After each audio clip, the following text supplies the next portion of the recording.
तो हेलो बच्चों, कैसे हो आप सभी बच्चों। आज हम बात करने वाले हैं सिर्फ और सिर्फ आपके लिए 10 नंबर की, जो कि आपके लिए लाया हूँ मैं महत्वपूर्ण निबंध, जो कि आपके लिए बोर्ड परीक्षा के लिए 2024 के लिए बहुत ही बेहतरीन और इम्पोर्टेंट है।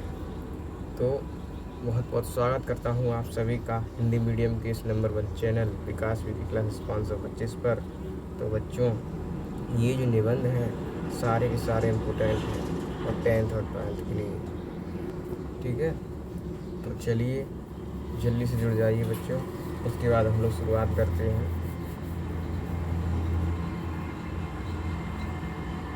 500 बच्चे ही हैं अभी तक, तो जल्दी से और बढ़ जाइए बच्चों।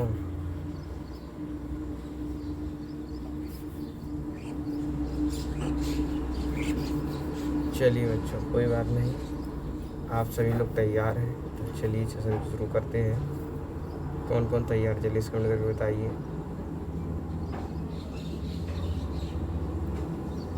सभी बच्चों का यस सर आंसर आ चुका है। तो बच्चों, ये 10 नंबर आपके मैं पक्के करवाऊंगा। कैमरा कर देता हूँ थोड़ा साइड में बच्चों।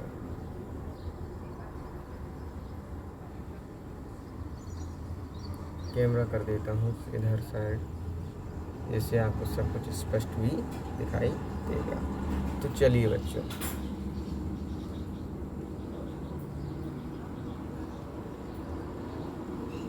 अभी ठीक है, तो साफ साफ आपको अब दिख रहा होगा।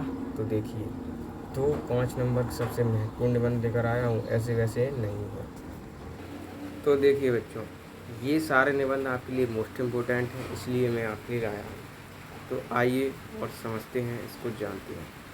सबसे पहले देखते हैं कि हमारे जो न्यू सिलेबस है 2024 का, उसमें किस प्रकार के हैं निबंध। हमारे जो निबंध हैं वो किस किस प्रकार के हैं, उन्हें भी तो जानना जरूरी है बच्चा। तो चलिए बच्चा, अब हम लोग शुरू करते हैं एक करके। पहले मैं आपको जानकारी देना चाहता हूँ, किस चीज़ की जानकारी, ज़रा ध्यान से सुनिए इस टॉपिक के बारे में। देखिए बच्चों, मैं इस चीज़ की जानकारी देने वाला था, ठीक है। इसको थोड़ा कर देते हैं साइड में छोटा, यहाँ पर सही है। अभी देखिए, पेंसिल ले लेते हैं एकदम अच्छी सी। तो यहाँ पर आपका न्यू सिलेबस जो है बच्चों 2024 का, वो आपका क्या क्या आया है पहले उसकी बात कर लेते हैं, ठीक है।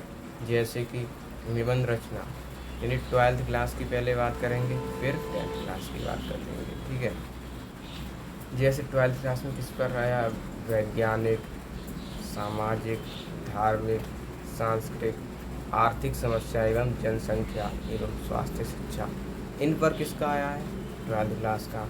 या पर्यावरण एवं यातायात के नियमों पर आधारित, इन सभी चीज़ों का बच्चों हमारा किस पर आया है 12th क्लास का। उसके बाद बच्चों बात करें जैसे कि 10th क्लास के लिए क्या इम्पोर्टेंट है। तो 10th क्लास के जो निबंध हैं बच्चों, विज्ञान, वाणिज्य, शिक्षा, कृषि, सामाजिक एवं राजनीतिक चेतना पर आधारित, जनसंख्या, स्वास्थ्य, शिक्षा व पर्यावरण से संबंधित, ये सारे के सारे 10th के लिए मोस्ट इम्पोर्टेंट है, ठीक है। ये भी आपको क्लियर हो गया कि कौन से इम्पोर्टेंट थे, यानी कौन से आपके एग्जाम में आएंगे, ये नहीं कि कौन से इम्पोर्टेंट थे, सॉरी। लेकिन आपको ये सिलेबस यही पढ़ना है, इससे बाहर आपका एक निबंध नहीं आएगा 2024 में। अभी आपको क्या देखना है कि निबंध लिखने का सही तरीका क्या है। बच्चे क्या करते हैं, एकदम पूरा 4 पेज भर के आ रहे हैं, कह रहे हैं हमें नंबर 9 मिल जाएंगे। 9 नंबर का आएगा, दोनों क्लास में आएगा, ठीक है। 10th में भी 9 नंबर का आएगा और 12th में भी, ठीक है।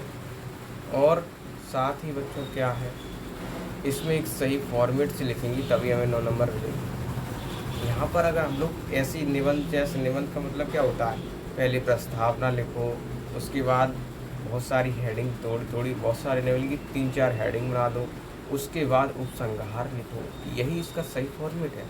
तभी आपको एग्जाम में पूरे नंबर मिलने वाले हैं, अन्यथा आपको 9 नंबर नहीं मिलेंगे, ठीक है। तो इस चीज़ को ध्यान दीजिएगा। देखिए, जैसे ही पहला हमें प्रश्न दिया है, निम्नलिखित विषयों में से किसी एक पर निबंध लिखिए, जैसे कि पर्यावरण संरक्षण के उपाय, ठीक है। दूसरा, आतंकवाद, कारण एवं निवारण। तीसरा, जनसंख्या लाभ हानि। या बेरोजगारी, विज्ञान वरदान या अभिशाप। तो बच्चों जैसे आप किसी पर भी लिख रहे हैं, जैसे कि आप लिख रहे हैं बेरोजगारी, ठीक है, तो बच्चों उसमें करना क्या होगा, सबसे पहले आपको सोच लेना है कि आपको कौन सा अच्छा लग रहा है, यानी किसके बारे में आप ज़्यादा से ज़्यादा लिख सकते हैं। देखो निबंध को कभी रटा नहीं जा सकता, निबंध को आपको रटना नहीं है, निबंध को आपको रटना नहीं है, ठीक है। इस चीज़ पर विशेष ध्यान देना है, क्योंकि निबंध को अगर आप रट कर लिखेंगे तो आप नहीं लिख पाएंगे। और दूसरी बात, पहले तो आप इसको नोट डाउन कर लीजिए, क्योंकि जो मैं बात बता रहा हूँ वो बहुत ही इम्पोर्टेंट है। बच्चे यही गलती बार बार एग्जाम में करते हैं। देखिए मैं यहाँ पर आप ये नोट डाउन करवा देता हूँ, यहाँ पर आप नोट डाउन कर लीजिए स्टेप 1 स्टेप 2 डालकर, क्योंकि ये ऐसे वैसे नियम नहीं है। बच्चे यही गलती बार बार दोहराते हैं। जैसे कि पहला नियम आप लिख लीजिए बच्चा कि आपको जो है रटना नहीं, ये ध्यान रख लीजिए, ठीक है। रटना नहीं है भैया, रट के कोई भी चीज़ सफल नहीं होती। दूसरी चीज़ क्या डाल लीजिए आप, दूसरी चीज़ बच्चा डाल लीजिए कि हमें एक लिखते नहीं चले जाना, यानी सही प्रकार से सही फॉर्मेट से लिखना है। किससे लिखना है, सही फॉर्मेट से, ठीक है। तो यहाँ पर डाल लीजिए आप सही फॉर्मेट, सही तरीके से लिखोगे तभी आपको पूरे नंबर मिलेंगे, सही तरीके से। यहाँ पर यार सही नहीं चल रहा है, पेंसिल थोड़ा अजीब हो रहा, सही तरीका हो, यानी सही तरीके से आप अगर लिखते हैं तभी आपका नए नंबर मिलने वाला है, वरना आप कटने वाले। तीसरा स्टेप क्या डाल लीजिए बच्चा, तो तीसरा स्टेप ये डाल लीजिए कि जैसे कि वही निबंध लिखना है जिसके बारे में आप ज़्यादा लिख सकते हैं, यानी जो से 5 निबंध दिए हैं तो आप जिसके बारे में ज़्यादा लिख सकते हैं ना वही चुनिए, है ना। चुनना सही है, लिख लेना कि चुनना सही, ठीक है। जब चुनोगे सही तो लिखोगे वही। और चौथी स्टेप क्या है बच्चों, कि बच्चे ज़्यादातर क्या करते हैं, निबंध 9 नंबर का है, ज़्यादा नंबर का है, बच्चे क्या करते हैं निबंध को पहले लिखना चाहते हैं, तो पहले नहीं, तो लिख लो कि पहले नहीं लिखना, पहले नहीं, पहले आपको लिखना ही नहीं है, ठीक है। सबसे बड़ी बच्चे क्या, देखो पहले निबंध, आप निबंध को देख लो, निबंध में क्या होगा, सही फॉर्मेट से लिखोगे। और थोड़ा निबंध बड़ा भी होता है, करीब 1 पेज 1.5 पेज का होता है। और बच्चे क्या करते हैं, मैम कही थी 4 पेज लिखना, 4 पेज में ही 9 नंबर मिलेंगे, ये गलत है बच्चा। आपको 9 नंबर भी नहीं मिलेंगे, आपके नंबर कट जाएंगे, ठीक है। तो 1 से 1.5 पेज में लिख लेना। उसके बाद बात करें जो निबंध है बच्चों, सही फॉर्मेट से लिखेंगे और बच्चे पहले ना लिखें, क्योंकि निबंध थोड़ा होता है बड़ा और निबंध को अपने टैलेंट से लिखना होता है, ना कि रट कर, ठीक है। कि आप एग्जामिनर देखना चाहता है आपको कितना टैलेंट है, ये नहीं देखना चाहता कि हाँ आप कितने लिखने वाले हैं, वो देखना चाहता है कि आप अपने मन से कितना लिख सकते हैं। तो आप अपने मन से लिखिए जो भी लिखिए, ठीक है। तो एकदम समझ कर, और उसमें टाइम लगेगा तो आप इसको लास्ट में करिए, पहले नहीं करिए, ठीक है। तो ठीक है, ये स्टेप आप नोट डाउन कर लीजिए फटाफट से। इसको मैं इरेज कर देता हूँ, मिटा देता हूँ, ओके।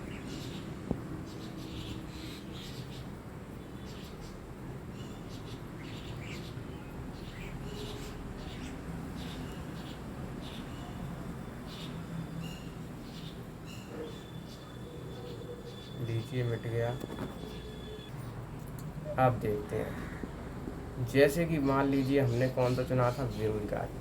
हमारा मन किया कि हम यार बेरोजगारी पे ज़्यादा से ज़्यादा लिख सकते हैं। जैसे अब आपको हेडिंग सोचना है, सबसे पहले हेडिंग में क्या सोचना है, जैसे कि बेरोजगारी किसके कारण होती है, बेरोजगारी क्या है, बेरोजगारी जो होती है किस प्रकार की होती है, बेरोजगारी ख़त्म करने का उपाय क्या है, बेरोजगारी से नुकसान क्या है, क्या बेरोजगारी के फ़ायदे हैं या नुकसान, है ना। तो बेरोजगारी क्यों फैल रही है इस प्रकार से। आप देखिए, जैसे बेरोजगारी का आपने चुन लिया तो आपको बेरोजगारी एकदम निबंध सही तरीके से लिखना है। जैसे कि प्रस्तावना पहले डालना है। जैसे ही आप प्रस्तावना डालते हैं, ये प्रस्तावना ही इम्पोर्टेंट है। प्रस्तावना डालना भूल गए सो ही आपके एग्जाम नंबर कट गए। एग्जामिनर आपके नंबर काटने में ज़्यादा देरी नहीं करता, सीधे एकदम काट देता है। वो सोचता है बच्चे ने गलत ही लिखा तो क्या नंबर दें। तो आप लिख सकते हैं जैसे बेरोजगारी क्या है, यानी बेरोजगारी का अर्थ, बेरोजगारी के प्रकार बता सकते हैं, बेरोजगारी के कारण बता सकते हैं, बेरोजगारी एक अभिशाप है बेरोजगारी ये बता सकते हैं, बेरोजगारी दूर करने का उपाय बता सकते हैं, और लास्ट में आपको देना होगा उपसंहार। इतनी सारी चीज़ें आपको लिखनी ही पड़ेंगी, भले ही इतनी सारी ना लिखो, थोड़ी एक आध छूट जाए तो कोई दिक्कत नहीं, ठीक है। और जैसे आपने यहाँ पर दिखाया था, जैसे कि भ्रष्टाचार, यहाँ पर एक और यहाँ पर तो दिया नहीं भ्रष्टाचार के बारे में, लेकिन देखिए यहाँ पर भी है। जैसे भ्रष्टाचार आपने एकदम एग्जाम में आ गया तो आपको क्या करना होगा, प्रस्तावना तो लिखना ही होगा। जब प्रस्तावना है वो तो लिखना ही होगा। भ्रष्टाचार का अर्थ क्या है, भ्रष्टाचार में बढ़ता भ्रष्टाचार, भारत में बढ़ता भ्रष्टाचार क्या है ना। तो भ्रष्टाचार के कारण क्या है, भ्रष्टाचार के प्रकार क्या है ना, भ्रष्टाचार के दुष्प्रभाव क्या है, भ्रष्टाचार रोकने के उपाय क्या हैं, लास्ट में आपको उपसंहार को देना है, ठीक है। इस प्रकार से यानी हेडिंग बाई हेडिंग आपको लिखते चलना है। अब देखिए प्रस्तावना में क्या लिखना है, जैसे बेरोजगारी की समस्या हमने सोची थी, तो ये इम्पोर्टेंट भी है आपके लिए 12वीं क्लास के लिए, ठीक है। टेंथ में भी आ सकता है, पिछली बार आया था एक बार, अभी पिछली बार नहीं मतलब पहले आया था। तो देखो अब प्रस्तावना में क्या लिखना है, तो देखिए जैसे प्रस्तावना लिखी गई बेरोजगारी की, ठीक है, तो क्या लिखेंगे, लगभग दुनिया के सभी देशों में बढ़ती जनसंख्या ने बेरोजगारी को आज विस्फोटक स्थिति में लाकर खड़ा कर दिया है। बेरोजगारी किसी भी देश के विकास में प्रमुख बाधाओं में से एक है, जो प्रगति के मार्ग को तेजी से अवरुद्ध करती है, ठीक है। अब बेरोजगारी का अर्थ बताएंगे हम लोग कि बेरोजगारी का अर्थ क्या है। तो बेरोजगारी का अर्थ क्या है, एक कुशल और प्रतिभाशाली व्यक्ति को कई कारणों से उचित नौकरी ना मिलना ही बेरोजगारी है, ठीक है। अर्थात जब किसी व्यक्ति को अपनी जीविका के लिए कोई काम नहीं मिलता तो उसे बेरोजगार कहते हैं, और उसकी इस समस्या को बेरोजगारी कहते हैं, ठीक है। ये चीज़ समझ में आ गई, बेरोजगारी का अर्थ बता दिया, ठीक है। अब देखिए अब हमें हेडिंग बनानी है। हेडिंग कैसे बनानी है ज़रा ध्यान लीजिए बच्चा, कि बेरोजगारी के प्रकार। अब बेरोजगारी कितने की होती है बता दीजिए, इसमें भी थोड़ा बड़ा कर दीजिए, ठीक है, जिससे 1 से 1.5 पेज बन जाए, 2 पेज बन जाए फिर, ठीक है। जैसे कि अल्प बेरोजगारी है ना, तो अल्प बेरोजगारी, खुली बेरोजगारी या अनैच्छिक बेरोजगारी या ऐच्छिक बेरोजगारी। अभी मैं बताऊंगा आपको ये क्या होती है, कि अल्प बेरोजगारी क्या होता है, खुली बेरोजगारी क्या होता है, और ये सारे नोट्स आपको मिलेंगे, ऑफ कोर्स मिलेंगे, बिल्कुल चिंता करने की जरूरत नहीं है आपको। लास्ट में बताऊंगा आपको क्यों मिलेंगे, कहाँ मिलेंगे, कैसे मिलेंगे, ठीक है। जैसे मौसमी बेरोजगारी, शिक्षित बेरोजगारी, कई प्रकार की बेरोजगारियां हैं जिसके बारे में आप वर्णन कर सकते हैं निबंध में, ठीक है। कोई टेंशन नहीं, नंबर आपको पूरे मिलेंगे। जैसे देखो अब अल्प बेरोजगारी की बात करते हैं, तो जब किसी व्यक्ति को उसकी योग्यता से कम कार्य मिलता है, जैसे कोई व्यक्ति है वो ज़्यादा काम कर सकता है, उसको लेकिन कम काम मिल रहा है, अथवा जब कुछ ही समय के लिए काम मिलता है, तो उस स्थिति को अल्प बेरोजगारी कहते हैं। यदि किसी इंजीनियर को क्लर्क का काम दिया जाएगा, यदि किसी इंजीनियर को क्लर्क का काम दिया जाएगा तो उसकी योग्यता का पूरा लाभ नहीं मिलता है ना। जैसे देखो यदि किसी इंजीनियर को क्लर्क का काम दिया जाएगा, ठीक है, तो उसकी जो योग्यता है उसका पूरा लाभ नहीं मिलेगा, क्योंकि वो तो इंजीनियर है भाई। क्लर्क का काम दिया जाएगा तो उसको क्या पूरे रुपए मिल जाएंगे, नहीं मिलेंगे, उसकी योग्यता का पूरा लाभ नहीं मिलेगा। अब बात करते हैं खुली या पूर्ण बेरोजगारी, या कह लो अनैच्छिक बेरोजगारी, ठीक है, दोनों में से एक, मतलब कुछ भी कह लो, दोनों एक ही चीज़ है। अब इनकी बात करते हैं। तो जब कोई व्यक्ति काम करने को तैयार हो लेकिन उसे काम ना मिले तो उस स्थिति को पूर्ण या खुली बेरोजगारी कहते हैं। भारत में पूर्ण बेरोजगारी बहुत अधिक है। यहाँ करोड़ों की संख्या में बेरोजगार लोग हैं और इनकी संख्या निरंतर बढ़ती जा रही है बच्चों। आप देखिए ऐच्छिक बेरोजगारी की बात करें, जैसे कि ऐच्छिक बेरोजगारी क्या है। ठीक है, तो ऐच्छिक बेरोजगारी क्या है कि ऐसा व्यक्ति जो बाजार में प्रचलित मजदूरी दर पर काम करने को तैयार नहीं है।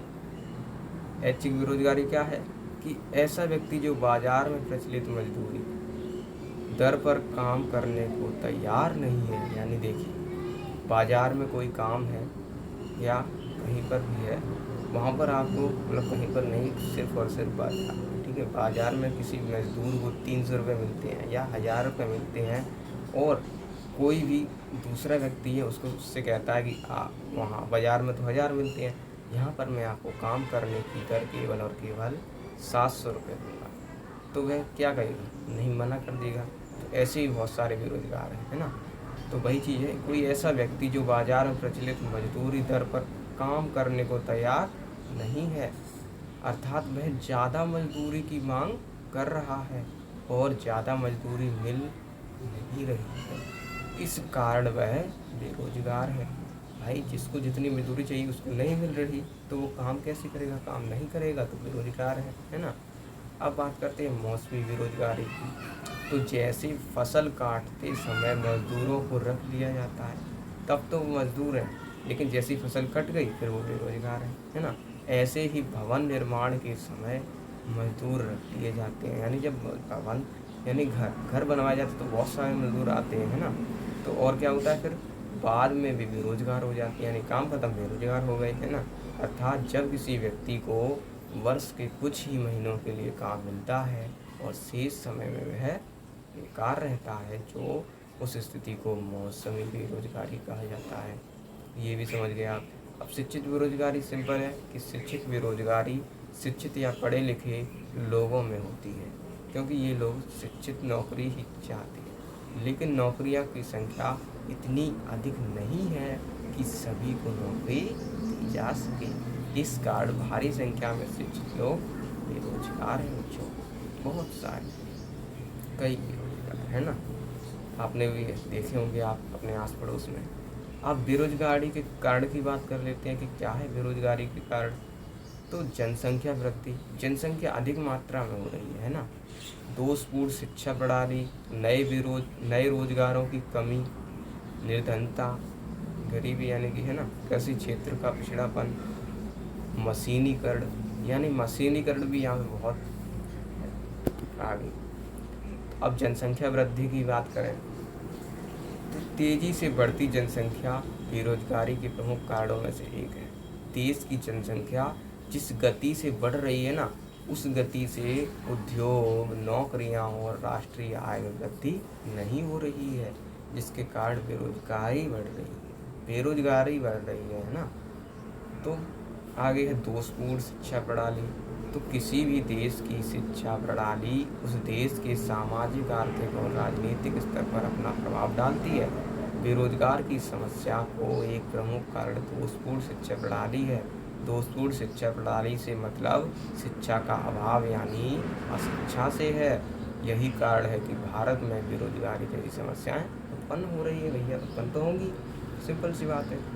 अब देखो नए रोजगारों की कमी। अब नए रोजगारों की कमी क्या है जरा जान लेते हैं। जैसे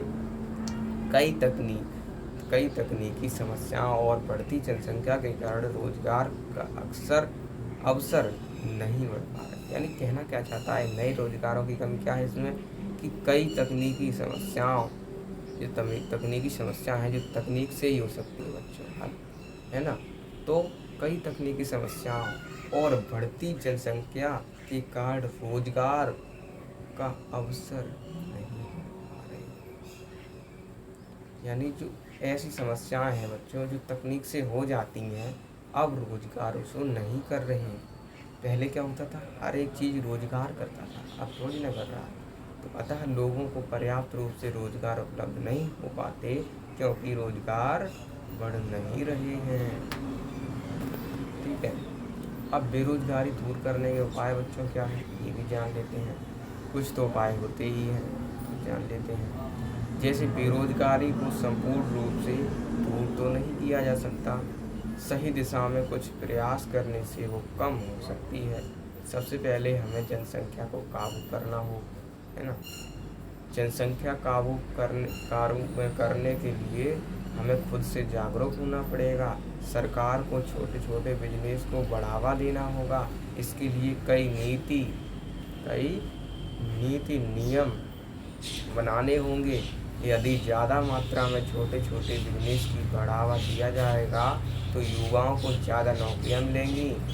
स्वरोजगार को सरकारी सहायता के साथ और अधिक प्रोत्साहित किया जाना चाहिए। भारत एक कृषि प्रधान देश है ना।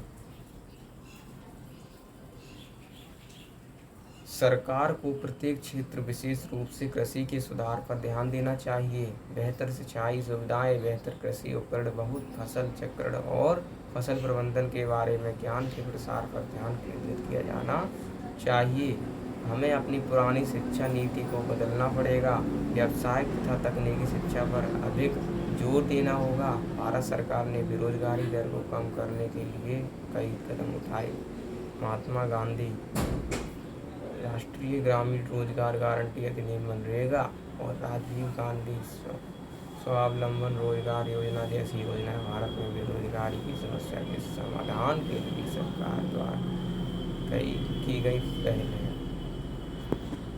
आगे बात करें बच्चों कि बेरोजगारी एक अभिशाप है। तो बेरोजगारी कैसे एक अभिशाप है इसके बारे में आप पढ़ सकते हैं। जैसे कि सिंपल सा क्या लिखा है कि बेरोजगारी हमारे देश के लिए अभिशाप बन गई है ना। वो देश के युवा लोगों की मानसिक शांति छीन लेती है। देश के युवाओं को तनावग्रस्त जीवन जीने पर मजबूर कर देती है। बेरोजगारी के कारण देश के कई लोग निर्धनता और भुखमरी के कारण शिकार हो जाते हैं। युवाओं में बढ़ता आक्रोश चोरी, डकैती, हिंसा, अपराध और आत्महत्या जैसे अपराध करने पर मजबूर कर देता है। बेरोजगारी निराशा और असंतोष का कारण बनती है और विनाशकारी दशाओं में युवाओं की जो ऊर्जा है उसको नष्ट कर देता है। बेरोजगारी के कारण मानसिक स्थिति से बचने के लिए लोग ड्रग्स और शराब की बुरी आदतों से ग्रस्त हैं। समझ रहे ना आप सभी बच्चा। तो यही चीज़ है, आप मत करना ऐसा। उपसंहार की बात करें, उपसंहार बिल्कुल सिंपल होता है ना। तो उपसंहार क्या है? भारत में बेरोजगारी एक गंभीर समस्या है। भारत में शिक्षा का अभाव, रोजगार के लिए पर्याप्त उद्योगों की कमी, शासन की नाकामी जैसे कई कारणों से बेरोजगारी जन्म लेती है। आज बेरोजगारी की स्थिति इतनी बढ़ चुकी है कि अगर इस पर अंकुश ना लगाया जाए तो देश की आर्थिक, सामाजिक, बौद्धिक और राजनीतिक दशा को हिला सकती है। यदि बेरोजगारी की बात भारत के परिप्रेक्ष्य में की जाए तो इसकी स्थिति बहुत ही खराब है। यदि इस स्थिति में सुधार होता है तो निश्चित रूप से हमारा देश विकसित देशों की श्रेणी में आ सकता है। ये उपसंहार होता है, समझे ना।